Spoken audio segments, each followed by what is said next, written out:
आप सुन रहे हैं डीजे राकेश मोबाइल की प्रस्तुति। लेकिन दुल्हा के परीक्षा एखनो खत्म नहीं भेल। यौ भाई, विवाह करबै त ई मिठगर सुखक आनंद लेबैये पड़त। साइर सब कसमसा रहल छथिन। एक बेर कम से कम बरक ई त बुझियै जे कन्या सँ प्रेम कतेक छै। ये दुल्हा चीन्ही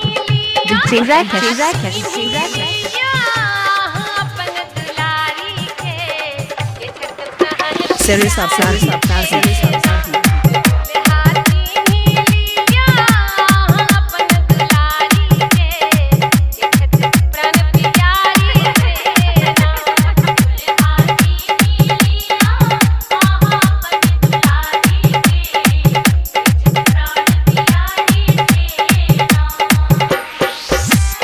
DJ ठाकुर लावाडोर DJ ठाकुर लावाडोर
Govind Sharma DJ Govind Sharma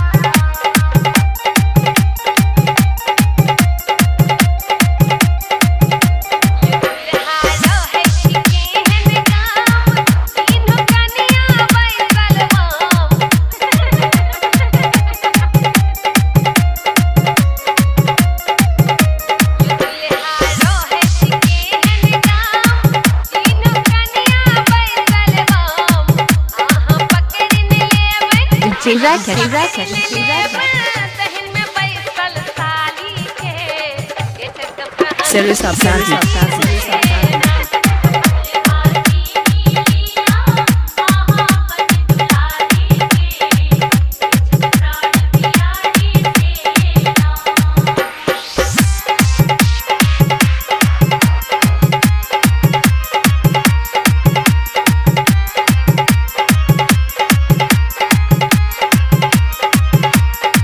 DJ Govind Sharma DJ Govind Sharma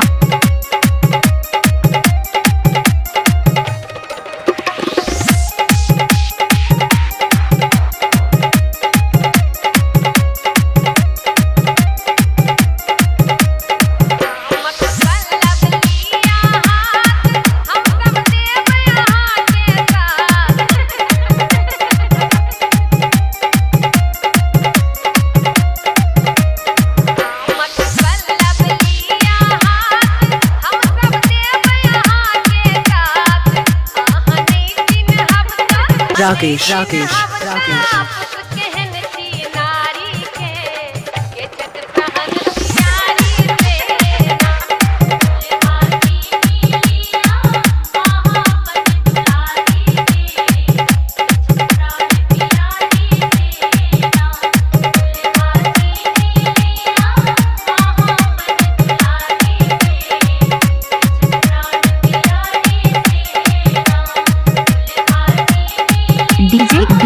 ठाकुर लावाडोर DJ ठाकुर लावाडोर